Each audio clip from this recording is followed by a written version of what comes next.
First of all हम microscopy के बारे में जानेंगे कि माइक्रोस्कोपी किसे कहते हैं।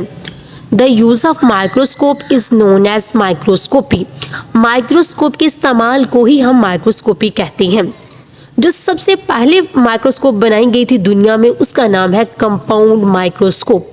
ये सिंपल एक ट्यूबलाइट थी जिसके दोनों तरफ लेंसेज लगे हुए थे और इसकी मैग्नीफिकेशन पावर थी 3x to 9x। ये एक साइंटिस्ट था जिसका नाम था ज़चारियस जेनसन। उसने हॉलैंड में 1595 में बनाई थी। जब हम किसी माइक्रोस्कोप के बारे में स्टडी करते हैं तो उससे पहले हमें दो चीज़ों का पता होना ज़रूरी है। एक है मैग्नीफिकेशन पावर और दूसरा है रिजॉल्विंग पावर।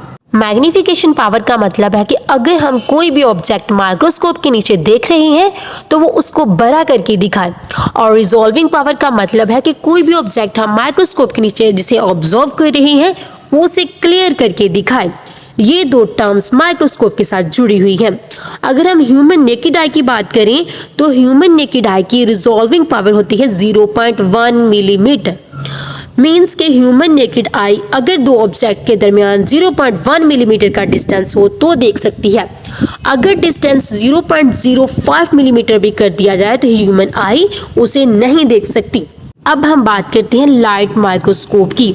लाइट माइक्रोस्कोप में स्पेसिमन के अंदर से विजिबल लाइट गुजारी जाती है और फिर उसको देखा जाता है। इसमें हम 2 ग्लास लेंस यूज़ करते हैं।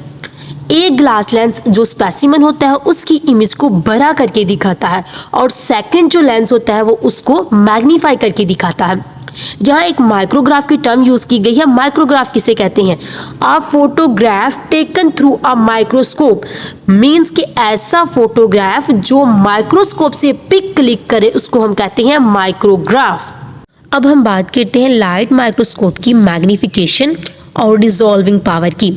लाइट माइक्रोस्कोप की अगर मैग्नीफिकेशन पावर की हम बात करें तो वो है 1500x। मीन के 1500x तक ही किसी ऑब्जेक्ट का साइज हम देख सकते हैं, इससे बड़ा नहीं। और अगर हम इसकी रिजॉल्विंग पावर की बात करें तो वो है 0.2 माइक्रोमीटर। अगर दो ऑब्जेक्ट्स को 0.2 माइक्रोमीटर के डिस्टेंस पे रखा जाए तो लाइट माइक्रोस्कोप से हम देख सकते हैं।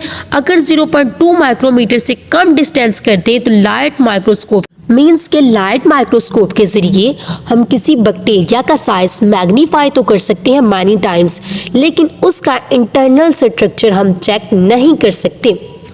ये ऊपर इमेजेस दो दी गई हैं। जो लेफ्ट साइड पे है वो हमने लाइट माइक्रोस्कोप के ज़रिए अमेबा का स्ट्रक्चर देखा है, और जो राइट साइड पे है वो हमने लाइट माइक्रोस्कोप के ज़रिए यूनिसेलुलर एल्गी का स्ट्रक्चर देखा है। अब हम बात करते हैं इलेक्ट्रॉन माइक्रोस्कोप की। Electron microscope most advance type of microscope है। इसमें हमने जिस भी ऑब्जेक्ट का साइज या इमेज चेक करनी होती है हम उसको वैक्यूम चैम्बर में रख देते हैं। वैक्यूम चैम्बर में रखने के बाद हम उसमें से बीम्स ऑफ इलेक्ट्रॉन्स को गुजारते हैं। जब ये इलेक्ट्रॉन्स रिफ्लेक्ट होके आते हैं तो हमें उस ऑब्जेक्ट की इमेज का पता चल जाता है। लाइट माइक्रोस्कोप में तो हम सिंपल लेंस यूज करते थे, लेकिन इलेक्ट्रॉन माइक्रोस्कोप में हम इलेक्ट्रोमैग्नेटिक लेंसेज यूज करते हैं। ये लेंसेज बहुत अच्छे होते हैं। जो इमेज होती है उसको ये फोकस करते हैं स्क्रीन पे या फोटोग्राफिक फिल्म पे। अब हम बात करते हैं इलेक्ट्रॉन माइक्रोस्कोप की रिजॉल्विंग पावर की और मैग्नीफिकेशन पावर की। इलेक्ट्रॉन माइक्रोस्कोप की रिजॉल्विंग पावर है 0.2 नैनोमीटर। मीन्स कि इससे हम किसी एटम का साइज भी चेक कर सकते हैं, और इसकी मैग्नीफिकेशन पावर है 25,000 टाइम्स। मीन्स कि इसकी मैग्नीफिकेशन और रिजॉल्विंग पावर लाइट माइक्रोस्कोप से कहीं ज़्यादा है। Biologist 2 types of electron microscope को यूज करते हैं। फर्स्ट वन है ट्रांसमिशन इलेक्ट्रॉन माइक्रोस्कोप और सेकंड है scanning electron microscope. Transmission electron microscope को अगर किसी ऑब्जेक्ट का इंटरनल स्ट्रक्चर पता करना हो तो इस्तेमाल करते हैं, और स्कैनिंग इलेक्ट्रॉन माइक्रोस्कोप को अगर किसी ऑब्जेक्ट का एक्सटर्नल स्ट्रक्चर मतलब बाहर वाला स्ट्रक्चर पता करना हो तो हम यूज करते हैं। ये डायग्राम्स दिखाई गई हैं। ऊपर वाली डायग्राम में ट्रांसमिशन इलेक्ट्रॉन माइक्रोस्कोप को इस्तेमाल करते हुए एनिमल सेल का इंटरनल स्ट्रक्चर दिखाया गया है जो कि बिल्कुल क्लियर दिख रहा है।